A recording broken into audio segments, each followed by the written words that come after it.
Bonjour à tous et bienvenue dans ce nouvel épisode de Crusader King 2. Nous sommes le comte de je sais plus quoi, de Dublin en tout cas, c'est le nom de la province. Et nous sommes enfin dans notre première guerre, après 3 épisodes où il se passait rien, ça fait plaisir. Donc maintenant il faut qu'on lève les troupes. Voilà, donc ces deux boutons là pour lever les troupes, il n'y a pas plus simple. On combine nos troupes. Et vu qu'il va falloir qu'on attende que notre morale arrive au maximum quand même, et on va pas mettre nous en dirigeant parce qu'on risque de crever. Et en plus on n'est pas très compétent, on va mettre quelqu'un comme notre fils qui est possédé. Oh, ça pourrait être marrant ça, tiens. Voilà, c'est toi qui dirige. Et du coup on va attendre un petit peu. Ouf, 1641, ça fait beaucoup d'hommes ça. Alors, il a accepté les propositions de fiançailles. Alors lui il arrive quand? Le 9 mars. Ouf. Est-ce que ça vaut le coup de prendre des mercenaires vite fait?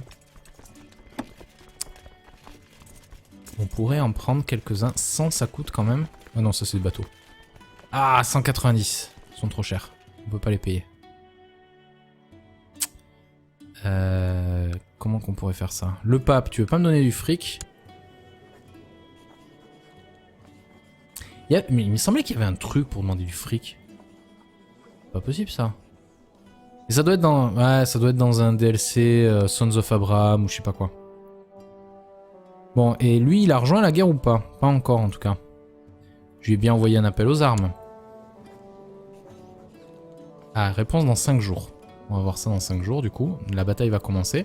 On va réduire un peu la vitesse. Ouf. D'où ça vient, ça? D'accord. Il participe à la guerre. Ok.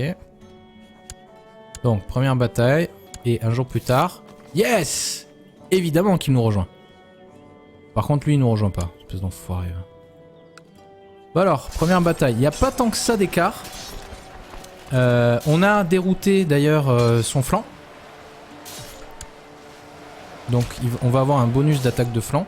Donc, pour ceux qui connaissent pas du tout, je vais vous expliquer vite fait. Non, on peut pas non plus prendre d'argent aux juifs. Il faut avoir l'extension Sons of Abraham. Et vu que je joue avec aucune extension d'active, on n'a pas de soucis ce truc là. Donc on a 1500 hommes de notre allié qui débarquent. Alors ici vous avez en gros le corps principal d'armée. Vous avez les deux flancs, un de chaque côté. Pareil pour l'ennemi. Chaque jour en gros vos différents flancs vont choisir une tactique. Des tactiques qui vont augmenter. Par exemple ça c'est une tactique d'harcèlement qui augmente, qui diminue les attaques des archers. C'est débile. C'est débile parce qu'on est dans une phase d'escarmouche où justement ce sont les archers qui se tirent dessus. Vous avez 3 phases, vous avez la phase d'escarmouche, vous avez la phase de combat en mêlée et enfin vous avez la phase de poursuite parce que quand il y en a qui commencent à s'enfuir, les autres les poursuivent et les massacrent. Donc en phase d'escarmouche, ce qui est très efficace c'est les archers. En phase de mêlée, ce qui est très efficace c'est l'infanterie lourde et l'infanterie légère. Et la cavalerie lourde. Et en phase de poursuite, ce qui est très efficace, c'est la cavalerie légère et la cavalerie lourde.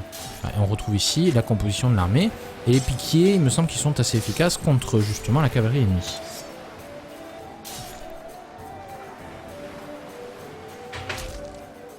Donc, voyons voir. Donc on perd autant d'hommes de chaque côté. Ça y est, donc là du coup, vous voyez, il y a un bonus d'attaque de flanc. Mais bon, après... c'est que 62 hommes, c'est pas énorme. Mais ça permet de faire la différence. De toute façon, voilà, il y a les 3000 hommes de notre père qui sont arrivés. Merci papa au fait, hein. Et voilà, là par contre on les massacre. C'est parfait. Ok, donc on a tué 1100, on en a perdu que 300. On a gagné 35% de score de guerre. Vous voyez, hein, c'est comme dans Europa, vous avez le truc de guerre en bas. 11 de prestige. 0 de piété et 0,5 de techno militaire parce que les batailles permettent d'augmenter la technologie militaire. Et nous avons capturé Donald McFlan qui est personne. Il est personne, d'accord, parfait. On va directement envoyer nos troupes dans sa province à lui pour l'assiéger. Et ce qu'on va faire c'est qu'on retrouve ici dans l'intrigue notre nouveau prisonnier. On peut pas faire en sorte qu'il soit racheté parce que il a pas les moyens. Ouais, il a pas les thunes, il a même pas 10 pièces d'or que le type. Comment je fais pour fermer ce truc? Voilà. Donc là, voilà, on vient d'éclater une autre partie.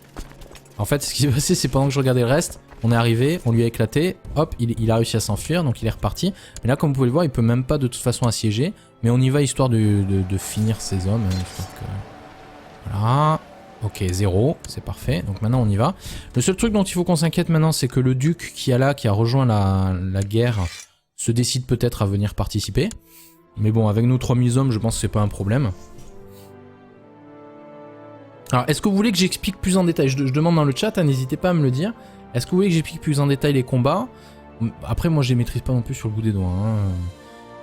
La seule chose qu'il faut comprendre, c'est les flancs. Ouais, on a l'armée du mec qui est attaché. Alors là, le problème, c'est qu'on ne peut pas sélectionner une armée. Un truc qu'il faut faire, c'est que si vous voulez sélectionner l'armée, genre par exemple pour changer les commandants, il faut le faire partir. Là, vous avez votre armée, donc avec vos deux flancs et votre colonne principale. Donc, il est important que votre colonne principale soit l'endroit où vous êtes le plus fort. Parce que le problème, c'est que si votre colonne principale s'effondre, la colonne centrale ennemie va pouvoir attaquer vos deux flancs avec un bonus de flanc. Et du coup, vous allez vous faire défoncer. Et après, c'est important aussi que les flancs tiennent, parce que si les deux flancs ennemis attaquent votre colonne centrale se fait massacrer à son tour.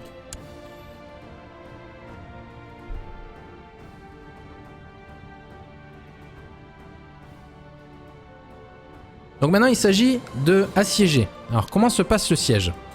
C'est pas comme dans Europa, justement, où vous avez cette espèce de calcul complexe avec de tics tous les mois et tout. C'est tout con. Le progrès de siège est de 100% au départ. Il perd 3,4% tous les 12 jours. Vous faites le calcul et vous avez le total. Alors, comment est calculé ça? Vous avez une base de moins 0,2% par tous les 12 jours. C'est toujours tous les 12 jours, par contre. Le tic, je crois qu'il n'accélère jamais. Le niveau de fortification vient multiplier tout ça pour l'augmenter ou le réduire.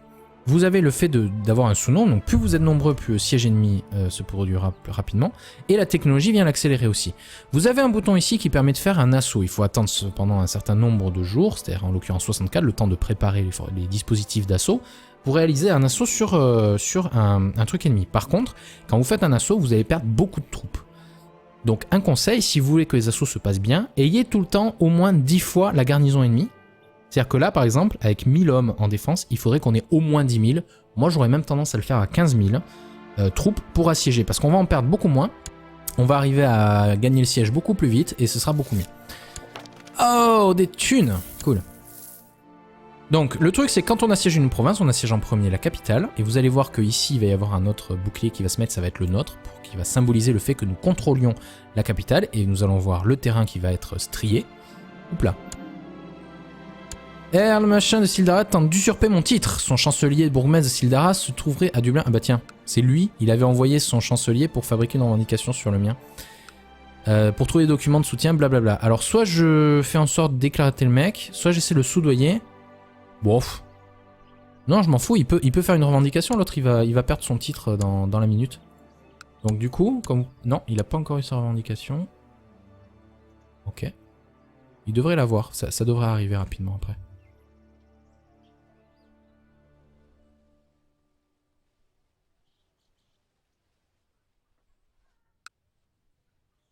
Donc en l'occurrence, voilà, on n'a plus qu'à attendre. Donc soit vous faites plein de petits stacks et vous attendez très longtemps, soit vous gardez une très grosse armée et vous faites des assauts. Mais bon, le problème c'est qu'à long terme, vous allez perdre beaucoup de troupes, quoi. Ah, alors Beatine McDonald, t'es qui toi? Ah, t'es mon petit-fils. Mon petit-fils, il faut que je lui trouve un éducatant. Je vais lui donner lui. Je suis vraiment un enculé, j'avais dit que je le faisais sérieux et puis finalement je le fais pas sérieux. Ah, il y a une espèce de papillon de nuit qui peut nous emmener. Donc, ce qui va se passer, c'est qu'on va assiéger la capitale et ensuite il faudra assiéger chacune des provinces, des sous-localités. Vous avez Naum Brigide et Sildara. Donc ça y est, on a gagné, on a pillé 16 d'or et on a gagné aucun prestige. On gagnerait du prestige si on attaquait des païens ou des hérétiques. Et nous sommes à 85% de score de guerre, donc on doit encore attendre, parce que... Alors, comment ça marche ici aussi? Vous avez les batailles, donc la première bataille nous a fait gagner 35% de score de guerre, ce qui est énorme. L'occupation, la somme des deux nous donne ici 85%. Si on essaie d'offrir la paix avec ça, l'appuyance des exigences, il va jamais vouloir, parce que lui, il considère qu'il n'a pas encore perdu. Il faut emmener le mec à 100%. Par contre, une plaie blanche, il accepterait tout de suite. Mais bon, je perdrais 100 de prestige et lui il gagnerait 100 de prestige parce que c'est moi qui l'ai attaqué. Par contre, si je me rends à lui, alors là je paye plein de prestige, je lui paye plein d'or et je perds la revendication sur le comté. Ah, attendez, je vais recliquer là pour éviter de faire des bêtises. Par contre, lui, il peut rien me prendre. Comme vous pouvez le voir, c'est pas comme dans Europa Universalis 4. C'est pour ça d'ailleurs que je préfère jouer à Europa Universalis 4. C'est parce que le système de traité de paix est beaucoup plus évolutif et beaucoup plus complet, beaucoup plus complexe. Alors que là, si vous déclarez la guerre pour un truc, vous avez beau... Imaginons, tenez, je vais vous expliquer vite fait. Hein. Imaginons qu'on joue l'Empire byzantin. On déclare la guerre aux Seljuks pour le contrôle de ce comté. D'accord? On va le conquérir en entier. On lui occupe toutes ses provinces, imaginons. Eh bien, on pourra prendre que ça. Rien d'autre. Par contre, si on lui déclare la guerre pour un duché, c'est-à-dire genre le duché, ben on va pouvoir prendre les 2 provinces du duché, c'est-à-dire ces deux-là en fait. Vous voyez? Et dans les guerres de religion, parce que pour faire ce genre de type de casus belli, c'est une guerre de religion, c'est une guerre sainte. Les guerres saintes ne fonctionnent que par duché, elles ne fonctionnent pas par royaume. Par contre, les païens, ils ont des casus belli de type royaume, c'est-à-dire que vous pouvez attaquer un royaume en entier et le prendre en entier, ou pire que ça, les païens ont un casus belli qui fonctionne un peu spécialement, c'est que ils prennent l'objectif de guerre et ils prennent aussi tout ce qu'ils contrôlent. Et ça, c'est très très puissant. Par contre, nous, on est obligé de ne prendre que ce qu'on revendique. Enfin, que ce pourquoi on attaque. On déclare la guerre pour un truc A, on va prendre le truc A, point final. Ça, en fait, c'est notre religion qui vient nous le dire. Alors, je sais pas si on le voit là, mais en règle générale, quand on passe la souris sur le truc de religion, ça nous explique un peu ce genre de mécanique. Ouais, ça se voit pas là. Est-ce que ça se voit là, peut-être? Non. Alors c'est dommage, ça se voit pas là. Mais en tout cas, je sais que c'est la religion catholique qui fait que c'est extrêmement, qui est extrêmement stricte. Oh. Ah, un complot. Je peux mettre quelqu'un... Ah, je peux me cacher. Quel est le complot que nous avons découvert? Tuer Earl Murchad de Duplain. Mais c'est nous, ça. Mon fils qui est possédé. Oh merde. Donc du coup, il faut que je l'envoie en prison. Donc, je suis obligé de l'envoyer en prison. Le problème, c'est que pour l'envoyer en prison, je veux être sûr que ça va passer. Donc pour ça, en fait, chance d'arrestation, vous voyez, vous avez le fait de mater les révoltes. Si vous l'envoyez dans la province où vous ciblez le mec, hop, vous mettez emprisonné. Du coup, ça devrait monter à 60%. On va attendre un tout petit peu. Je sais pas pourquoi ça reste à 45, mais normalement, ça devrait monter à 60. Eh bien, chance d'arrestation, 14% en plus. Ça doit pas être affiché à cause de je sais pas quoi. Bref, on y va. Yes, il attend la mort dans notre cachot. Parfait. On pourrait le bannir. Combien il a de thunes sur lui? Il a que dalle. 0, donc ça vaut pas le coup de le bannir. Bon ben voilà, nous avons notre fils en prison. Alors ce qu'on va faire vite fait, c'est comme vous pouvez le voir, on a nos vassaux n'apprécient pas que... n'apprécie pas que nous ayons levé des troupes. Donc là, vu que maintenant on est tranquille et qu'il n'y a que 54 hommes, on peut les envoyer chier. Et voilà, on sera tranquille, on devrait y arriver. De toute façon, avec les troupes de notre père, ça devrait être bon. Et il n'y a plus que quelques semaines à attendre. Alors bien entendu, les châteaux sont les plus durs à prendre.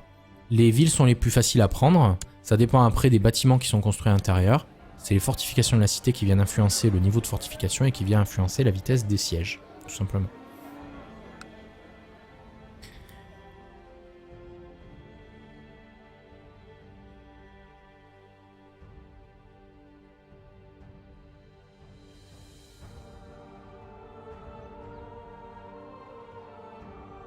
Alors, sachant qu'aussi, il peut se passer plein d'événements. Putain, je suis désolé, j'ai le nez un peu pris. C'est un peu chiant. On a gagné 18 d'or. Il peut se passer des événements pendant qu'on siège une province et qui nous fait perdre des hommes. Donc des fois, si vous envoyez un peu trop juste le nombre de troupes par rapport aux défenseurs, bah, vous allez perdre des hommes dus à une maladie ou à des attaques de bandits ou à n'importe quel événement à la con qui peut se produire.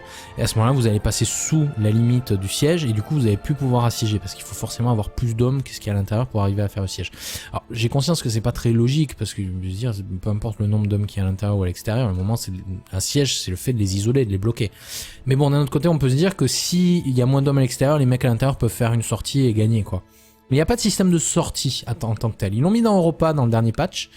Mais dans Crusader, il n'y a pas de concept de sortie. Donc maintenant, nous allons appuyer nos exigences. Donc qu'est-ce qui va se passer? J'acquiers le comté de Sildara. Je gagne 58,05 de prestige. Et lui, il en perd 100. Et il va perdre son titre. Boum. Voilà. J'ai gagné. Donc on a gagné un petit peu de prestige. Et le truc, c'est que maintenant, je dois avoir assez de thunes. Parce que je peux... Eh non, j'ai pas assez de thunes. Et merde. On va devoir attendre, donc mettre des sous de côté pour pouvoir construire, créer le duché de Metz. Et quand on deviendra un duc, ça sera beaucoup mieux. Pour nous, on est à 2 sur 2 sur notre taille de domaine. Ici, vu qu'il y a une nouvelle administration, comme vous pouvez le voir, vous avez ces espèces d'icônes. Ça dure jusqu'en 1078, donc ça ne dure qu'un an. Et ça aussi. Donc ça devrait aller. Excusez-moi, j'ai mon téléphone qui fait un peu les siennes. Voilà. Donc du coup, pendant un an, on va rien gagner. Mais après, ça va commencer à générer de l'argent. Voilà. Donc maintenant qu'on a fini cette guerre, on peut renvoyer nos troupes chez eux. Une chose importante à savoir, c'est qu'on ne peut pas déclarer la guerre. Wow. La guilde des voleurs de Sildara a été éradiquée. Ouais, je savais même pas qu'il y avait une guilde des voleurs. On ne peut pas déclarer de guerre si on a des troupes levées. C'est impossible. C'est interdit. C'est comme ça. Ça permet d'éviter d'avoir des troupes juste à côté du truc ennemi et de l'attaquer, mais bon. Hey, bienvenue Amarand sur le Twitch. Ouais, je suis encore pauvre, ouais. Donc il va falloir attendre un petit peu. Donc du coup, là, pendant peut-être 2 ou 3 ans, donc on va laisser juste le temps passer. Et on va éviter d'aller faire des je ne sais quoi, là, des parties de chasse ou je ne sais quoi d'autre. Oh! Ah bah tiens! Ah! Ah oui, là, il me la faut. C'est une nouvelle revendication. Donc je la prends. Bon, j'ai perdu un peu d'argent, d'accord. Je venais de dire qu'on dépensait pas d'argent, mais là, c'était un peu exceptionnel quand même. Et on va en profiter pour en faire une... voyons voir. Parce que là, on va prendre ça. J'hésite à aller prendre celle-là. Ouais, je pense que je vais aller prendre celle-là là-bas. Non. Ce qu'on va faire, c'est qu'on va prendre ça. C'est notre voisin. Pourquoi? Parce que... ici, nous allons avoir le duché de Leinster. Donc on va... Alors, il aurait peut-être fallu plutôt que je le mette là, mais bon, c'est trop tard. Il va me falloir 3 duchés pour former le royaume d'Irlande. Vous voyez? Pour pouvoir créer le royaume. Ah non, il me faut que 2 titres du coup. D'accord. Donc il nous faut que 2 titres du coup, mais il faut contrôler au moins 50% des comtés. Donc il va falloir qu'on contrôle par exemple tout le sud pour pouvoir y arriver. Donc voilà. Il n'y a plus qu'à attendre.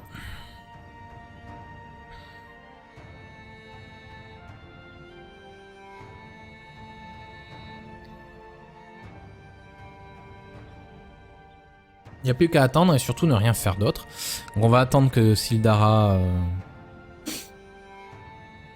veuille bien régénérer à nouveau des thunes. Alors ça, si vous voulez voir un petit peu votre, votre bilan comptable financier, vous cliquez sur le bouclier qui est ici, et là vous avez cette espèce de tableau, et vous trouvez en fait les bénéfices de votre domaine, ce que vous versez les cités dans votre domaine, les églises, bon là on a 0 d'impôt de l'église, 0 de revenus commerciaux. Les revenus commerciaux, quand vous êtes des seigneurs, vous en aurez jamais, c'est seulement pour les cités marchandes. Les impôts féodaux, ce sont ce que vos vassaux vont vous verser. Pour l'instant, on n'a rien. Et là, vous avez vos frais. Et on voit qu'on gagne 31 par année. Il va nous falloir peut-être encore 2 ans pour arriver à avoir assez d'argent. Par contre, ce qu'on peut faire, c'est les impôts des cités, les monter direct à moyen. Même si du coup, ils vont pas trop apprécier nos nouveaux maires. Ils ont approuvé quand même au final. Et nous avons donc ce maire-là, qui ne nous aime pas trop. Mais en même temps, on vient d'augmenter ses impôts, c'est normal. Nous avons un autre maire-là, qui doit nous aimer un petit peu plus. Pourquoi j'ai une culture norvégienne ? C'est quoi ce délire? Je rêve? J'ai une culture norvégienne? Nous Azores, ça. Pourquoi j'ai une culture norvégienne? Je suis norvégien? Non, je suis irlandais. Space. Et mes enfants, ils sont quoi? Irlandais. Irlandais. Irlandais. Irlandais. Oh, tu veux devenir quoi, toi? Tu veux devenir intendant. Avec 4 d'intendance, ça risque pas. Désolé, mon petit. 14 de trucs, ok. 10. Toi, tu veux devenir quoi? Chapelain de la cour avec 8? Oh, ça pourrait le faire presque. Ah non, l'autre il a 9, désolé. On m'a amené une bande de voleurs se faisant appeler les frères d'armes. La liste des crimes qu'ils ont commis est très longue. Pourquoi devrais-je me soucier de voleurs insignifiants? Non. Qu'ils payent une amende. Oh, mon fils aimerait bien. Ces crimes ne resteront pas impunis. Oh, je deviens travailleur. Cool. Boum. On a gagné +1 partout. C'est génial ce truc. La province est norvégienne quand on commence en 1066. Je savais pas du tout, vous voyez. J'apprends un truc. C'est intéressant. C'est historique. Donc vous êtes en train de me dire que la Guinness est norvégienne à l'origine. Je suis extraordinaire. Ah merde. Je suis plus humble. Tant pis. C'est pas grave. En même temps, j'ai raison. Je suis extraordinaire. Hein? Nos connaissances en matériel de siège viennent d'augmenter. Alors une chose à comprendre, c'est que la technologie elle est par province. Donc quand vous cliquez ici, en fait, vous voyez la technologie de votre capitale. Vous voyez pas la technologie de vos autres provinces. Et en fait, votre technologie se développe du coup dans votre capitale et se répand dans les provinces aux alentours. Donc là par exemple, on a l'infanterie légère qui augmente grâce à un bonus voisin, donc en fait ça se développe chez nous. Normalement ce qui se passe c'est qu'on génère des points de technologie. Et ces points de technologie on va les dépenser pour augmenter, sauf qu'il faut être au moins duc, c'est pour ça qu'il faut qu'on devienne duc assez rapidement pour pouvoir générer des points de technologie et améliorer nos technologies. Taille étude, inomnac, éduqué, voilà, est-ce qu'on a un bon diplomate? Tiens, toi t'as un bon diplomate. Voilà. Les pupilles, ça peut être pas mal aussi de s'en servir pour améliorer les relations avec vos vassaux par exemple, ou avec des gens avec qui vous avez envie d'améliorer les relations, même avec des étrangers. Bref, je vais vous laisser là pour cet épisode. Merci à tous de m'avoir rejoint comme d'habitude. J'espère que ça vous a plu. N'oubliez pas de cliquer sur le bouton j'aime, de vous abonner à la chaîne si vous ne l'avez pas encore fait. Et je vous dis à demain pour la suite de nos aventures en Irlande sur Crusader King 2. Allez, salut à tous. Extérieur, le moment, c'est un siège, c'est le fait de les isoler, de les bloquer. Mais bon, d'un autre côté, on peut se dire que s'il y a moins d'hommes à l'extérieur, les mecs à l'intérieur peuvent faire une sortie et gagner, quoi. Mais il n'y a pas de système de sortie en tant que tel. Ils l'ont mis dans Europa dans le dernier patch, mais dans Crusader, il n'y a pas de concept de sortie. Donc maintenant, nous allons appuyer nos exigences. Donc qu'est-ce qui va se passer? J'acquiers le comté de Sildara, je gagne 58,05 de prestige, et lui, il en perd 100. Et il va perdre son titre. Boum. Voilà. J'ai gagné. Donc on a gagné un petit peu de prestige. Et le truc, c'est que maintenant, je dois avoir assez de thunes. Parce que je peux... Eh non, j'ai pas assez de thunes. Et merde. On va devoir attendre, donc mettre des sous de côté pour pouvoir construire, créer le duché de Met. Et quand on deviendra un duc, ça sera beaucoup mieux. Pour nous, on est à 2 sur 2 sur notre taille de domaine. Ici, vu qu'il y a une nouvelle administration, comme vous pouvez le voir, vous avez ces espèces d'icônes. Ça dure jusqu'en 1078, donc ça ne dure qu'un an. Et ça aussi. Donc ça devrait aller. Excusez-moi, j'ai mon téléphone qui fait un peu les siennes. Voilà. Donc du coup, pendant un an, on va rien gagner. Mais après, ça va commencer à générer de l'argent. Voilà. Donc maintenant qu'on a fini cette guerre, on peut renvoyer nos troupes chez eux. Une chose importante à savoir, c'est qu'on ne peut pas déclarer la guerre. Wow. La guilde des voleurs de Sildara a été éradiquée. Ouais, je savais même pas qu'il y avait une guilde des voleurs. On ne peut pas déclarer de guerre si on a des troupes levées. C'est impossible. C'est interdit. C'est comme ça. Ça permet d'éviter d'avoir des troupes juste à côté du truc ennemi et de l'attaquer, mais bon. Hey, bienvenue Amarand sur le Twitch. Ouais, je suis encore pauvre, ouais. Donc il va falloir attendre un petit peu. Donc du coup, là, pendant peut-être 2 ou 3 ans, donc on va laisser juste le temps passer. Et on va éviter d'aller faire des... je ne sais quoi, là, des parties de chasse ou je ne sais quoi d'autre. Oh. Ah bah tiens. Ah oui, là, il me la faut. C'est une nouvelle revendication. Donc je la prends. Bon, j'ai perdu un peu d'argent, d'accord. Je venais de dire qu'on dépensait pas d'argent, mais là, c'était un peu exceptionnel quand même. Et on va en profiter pour en faire une. Voyons voir. Parce que là, on va prendre ça. J'hésite à aller prendre celle-là. Ouais, je pense que je vais aller prendre celle-là là-bas. Non. Ce qu'on va faire, c'est qu'on va prendre ça. C'est notre voisin. Pourquoi? Parce que... ici, nous allons avoir le duché de Leinster. Donc on va... Alors, il aurait peut-être fallu plutôt que je le mette là, mais bon, c'est trop tard. Il va me falloir 3 duchés pour former le royaume d'Irlande. Vous voyez, pour pouvoir créer le royaume. Ah non, il me faut que 2 titres du coup. D'accord. Donc il nous faut que 2 titres du coup, mais il faut contrôler au moins 50% des comtés. Donc il va falloir qu'on contrôle par exemple tout le sud pour pouvoir y arriver. Donc voilà. Il n'y a plus qu'à attendre.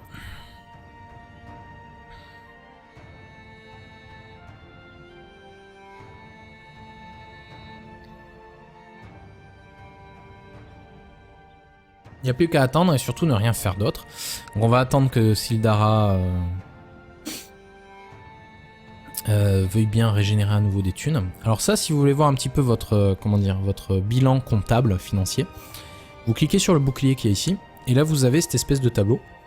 Et vous trouvez en fait les bénéfices de votre domaine, ce que vous versez les cités dans votre domaine, les églises, bon là on a 0 d'impôt de l'église, 0 de revenus commerciaux. Les revenus commerciaux, quand vous êtes des seigneurs, vous en aurez jamais, c'est seulement pour les cités marchandes. Les impôts féodaux, ce sont ce que vos vassaux vont vous verser pour que tout se passe bien. Ayez tout le temps au moins 10 fois la garnison ennemie. C'est-à-dire que là, par exemple, avec 1000 hommes en défense, il faudrait qu'on ait au moins 10 000. Moi, j'aurais même tendance à le faire à 15 000 troupes pour assiéger. Parce qu'on va en perdre beaucoup moins.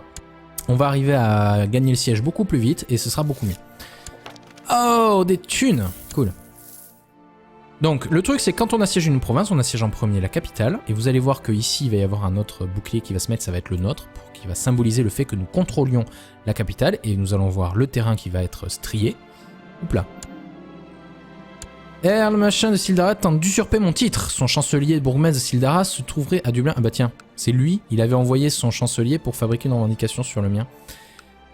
Pour trouver des documents de soutien, blablabla. Alors soit je fais en sorte d'éclater le mec, soit j'essaie de le soudoyer. Bof. Non, je m'en fous, il peut faire une revendication, l'autre il va perdre son titre dans la minute. Donc du coup, comme... Non, il a pas encore eu sa revendication. Ok. Il devrait l'avoir, ça devrait arriver rapidement après.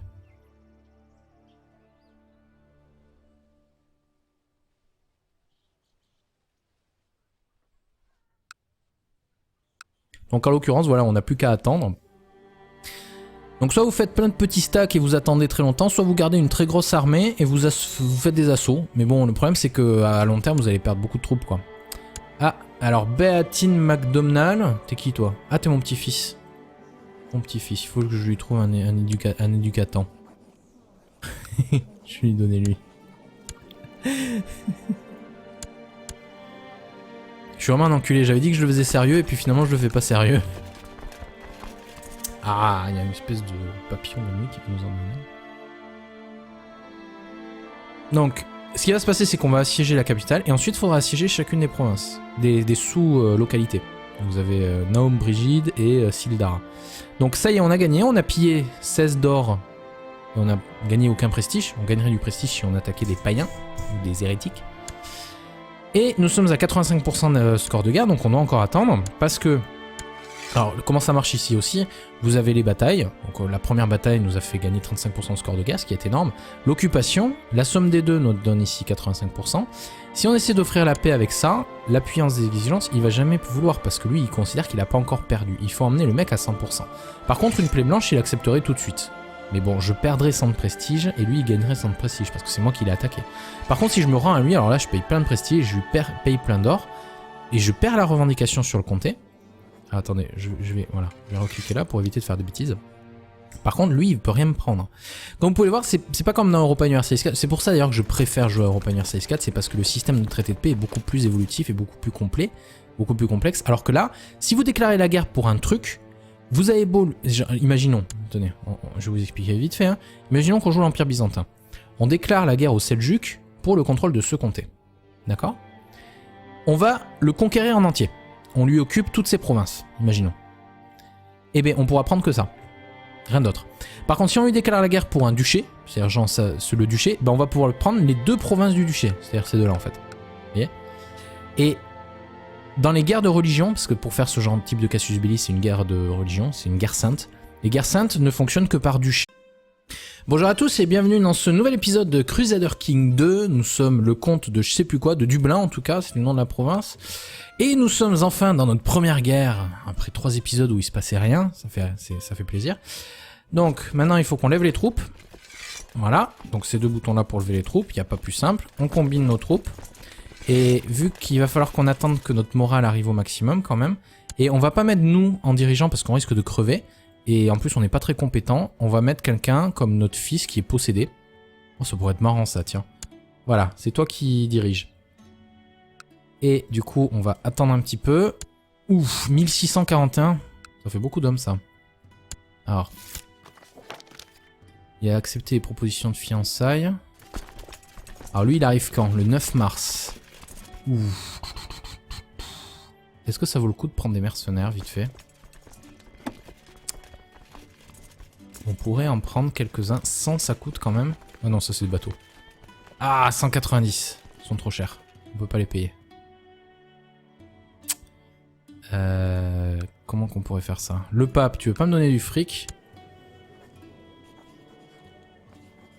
Mais il me semblait qu'il y avait un truc pour demander du fric. Pas possible ça. Et ça doit être dans... Ouais, ça doit être dans un DLC Sons of Abraham ou je sais pas quoi. Bon, et lui, il a rejoint la guerre ou pas? Pas encore, en tout cas. Je lui ai bien envoyé un appel aux armes. Ah, réponse dans 5 jours. On va voir ça dans 5 jours, du coup. La bataille va commencer. On va réduire un peu la vitesse. Ouf. D'où ça vient ça? D'accord. Il participe à la guerre. Ok. Donc, première bataille. Et un jour plus tard... Yes! Évidemment qu'il nous rejoint. Par contre, lui, il nous rejoint pas. Espèce d'enfoiré. Bon alors, première bataille. Il n'y a pas tant que ça d'écart. On a dérouté d'ailleurs son flanc. Donc on va avoir un bonus d'attaque de flanc. Donc pour ceux qui connaissent pas du tout, je vais vous expliquer vite fait. Non, on peut pas non plus prendre d'argent aux juifs. Il faut avoir l'extension Sons of Abraham. Et vu que je joue avec aucune extension d'active, on n'a pas tous ces trucs là. Donc on a 1500 hommes de notre allié qui débarquent. Alors ici vous avez en gros le corps principal de l'armée. Vous avez les deux flancs, un de chaque côté. Pareil pour l'ennemi. Chaque jour, en gros, vos différents flancs vont choisir une tactique. Des tactiques qui vont augmenter, par exemple ça c'est une tactique d'harcèlement qui augmente, qui diminue les attaques des archers, c'est débile. C'est débile parce qu'on est dans une phase d'escarmouche, où justement ce sont les archers qui se tirent dessus. Vous avez trois phases, vous avez la phase d'escarmouche, vous avez la phase de combat en mêlée, et enfin vous avez la phase de poursuite, parce que quand il y en a qui commencent à s'enfuir, les autres les poursuivent et les massacrent. Donc en phase d'escarmouche, ce qui est très efficace, c'est les archers. En phase de mêlée, ce qui est très efficace, c'est l'infanterie lourde et l'infanterie légère. Et la cavalerie lourde, et en phase de poursuite, ce qui est très efficace, c'est la cavalerie légère et la cavalerie lourde. Et on retrouve ici la composition de l'armée, et les piquiers, il me semble qu'ils sont assez efficaces contre justement la cavalerie ennemie.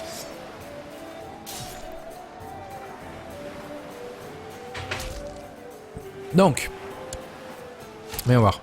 Donc on perd autant d'hommes de chaque côté, ça y est, donc là du coup, vous voyez, il y a un bonus d'attaque. Elle ne fonctionne pas par royaume. Par contre, les païens... Ils ont des casus belli de type royaume, c'est-à-dire que vous pouvez attaquer un royaume en entier et le prendre en entier. Ou pire que ça, les païens ont un casus belli qui fonctionne un peu spécialement, c'est que ils prennent l'objectif de guerre et ils prennent aussi tout ce qu'ils contrôlent. Et ça c'est très très puissant. Par contre nous, on est obligé de ne prendre que ce que on revendique. Enfin, que ce pourquoi on attaque. On déclare la guerre pour un truc A, on va prendre le truc A, point final. Ça en fait c'est notre religion qui vient nous le dire. Alors je sais pas si on le voit là. Mais en règle générale, quand on passe la souris sur le truc de religion, ça nous explique un peu ce genre de mécanique. Ouais, ça se voit pas là. Est-ce que ça se voit là peut-être? Non. Alors c'est dommage, ça se voit pas là. Mais en tout cas, je sais que c'est la religion catholique qui fait que c'est extrêmement strict. Oh. Ah, un complot. Je peux mettre quelqu'un... Ah, je peux me cacher. Quel est le complot que nous avons découvert? Tuer Earl Murchad de Duplain. Mais c'est nous ça? Mon fils? Qui est possédé? Oh merde. Donc du coup il faut que je l'envoie en prison. Donc je suis obligé de l'envoyer en prison. Le problème c'est que pour l'envoyer en prison je veux être sûr que ça va passer. Donc pour ça en fait chance d'arrestation, vous voyez, vous avez le fait de mater les révoltes. Si vous l'envoyez dans la province où vous ciblez le mec, hop, vous mettez emprisonné. Du coup ça devrait monter à 60%. On va attendre un tout petit peu. Je sais pas pourquoi ça reste à 45, mais normalement ça devrait monter à 60. Eh bien, chance d'arrestation 14% en plus. Ça doit pas être affiché à cause de je sais pas quoi. Bref, on y va. Yes, il attend la mort dans notre cachot. Parfait. On pourrait le bannir. Combien il a de thunes sur lui? Il a que dalle. 0, donc ça vaut pas le coup de le bannir. Bon ben voilà, nous avons notre fils en prison. Alors ce qu'on va faire vite fait, c'est comme vous pouvez le voir, on a nos vassaux n'apprécient pas que nous ayons levé les troupes. Donc là, vu que maintenant on est tranquille et qu'il n'y a que 54 hommes, on peut les envoyer chier.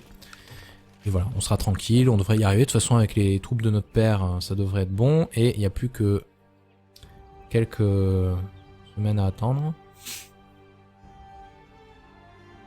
Alors bien entendu, les châteaux sont les plus durs à prendre. Les villes sont les plus faciles à prendre. Ça dépend après des bâtiments qui sont construits à l'intérieur. C'est les fortifications de la cité qui viennent influencer le niveau de fortification et qui viennent influencer la vitesse des sièges, tout simplement.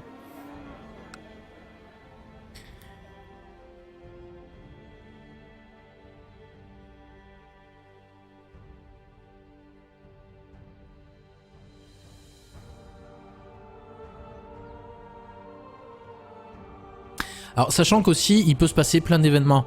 Putain, je suis désolé, j'ai le nez un peu pris. C'est un peu chiant. On a gagné 18 d'or. Il peut se passer des événements pendant qu'on siège. une province et qui nous fait perdre des hommes. Donc des fois, si vous envoyez un peu trop juste le nombre de troupes par rapport aux défenseurs, bah, vous allez perdre des hommes dus à une maladie ou à des attaques de bandits ou à n'importe quel événement à la con qui peut se produire. Et à ce moment-là, vous allez passer sous la limite du siège et du coup, vous n'allez plus pouvoir assiéger parce qu'il faut forcément avoir plus d'hommes que ce qu'il y a à l'intérieur pour arriver à faire le siège. Alors, j'ai conscience que c'est pas très logique parce que je veux dire, peu importe le nombre d'hommes qu'il y a à l'intérieur ou bonus d'attaque de flanc, mais bon, après, c'est que 62 hommes, c'est pas énorme. Mais ça permet de faire la différence. De toute façon, voilà, il y a les 3000 hommes de notre père qui sont arrivés. Merci papa au fait, hein. Et voilà, là par contre on les massacre. C'est parfait. Ok, donc on a tué 1100, on en a perdu que 300. On a gagné 35% de score de guerre. Vous voyez, hein, c'est comme dans Europa, vous avez le truc de guerre en bas. 11 de prestige, 0 de piété et 0,5 de techno militaire, parce que les batailles permettent d'augmenter la technologie militaire. Et nous avons capturé Donald McFlynn, qui est personne. Il est personne, d'accord. Parfait. On va directement envoyer nos troupes dans sa province à lui pour l'assiéger. Et ce qu'on va faire, c'est qu'on retrouve ici dans l'intrigue notre nouveau prisonnier. On peut pas faire en sorte qu'il soit racheté parce que il a pas les moyens. Ouais, il a pas les thunes, il a même pas 10 pièces d'or, quoi, le type. Comment je fais pour fermer ce truc? Voilà. Donc là, voilà, on vient d'éclater une autre partie. En fait, ce qui s'est passé, c'est pendant que je regardais le reste, on est arrivé, on lui a éclaté, hop, il a réussi à s'enfuir, donc il est reparti. Mais là, comme vous pouvez le voir, il peut même pas de toute façon assiéger. Mais on y va histoire de finir ses hommes. Hein, histoire que... Voilà. Ok, 0, c'est parfait. Donc maintenant on y va. Le seul truc dont il faut qu'on s'inquiète maintenant, c'est que le duc qui a rejoint la guerre se décide peut-être à venir participer. Mais bon, avec nous 3000 hommes, je pense que c'est pas un problème. Alors, est-ce que vous voulez que j'explique plus en détail? Je demande dans le chat, hein, n'hésitez pas à me le dire. Est-ce que vous voulez que j'explique plus en détail les combats? Après, moi je les maîtrise pas non plus sur le bout des doigts. Hein. La seule chose qu'il faut comprendre, c'est les flancs. Ouais, on a l'armée du mec qui est attaché. Alors là, le problème, c'est qu'on ne peut pas sélectionner une armée. Un truc qu'il faut faire, c'est que si vous voulez sélectionner l'armée, genre par exemple pour changer les commandants, il faut le faire partir. Là, vous avez votre armée, donc avec vos deux flancs et votre colonne principale. Donc, il est important que votre colonne principale soit l'endroit où vous êtes le plus fort. Parce que le problème, c'est que si votre colonne principale s'effondre, la colonne centrale ennemie va pouvoir attaquer vos deux flancs avec un bonus de flanc. Et du coup, vous allez vous faire défoncer. Et après, c'est important aussi que les flancs tiennent, parce que si les deux flancs ennemis attaquent votre colonne centrale se fait massacrer à son tour.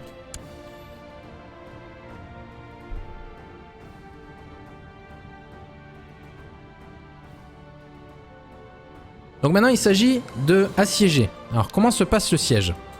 C'est pas comme dans Europa, justement, où vous avez cette espèce de calcul complexe avec de ticks tous les mois et tout.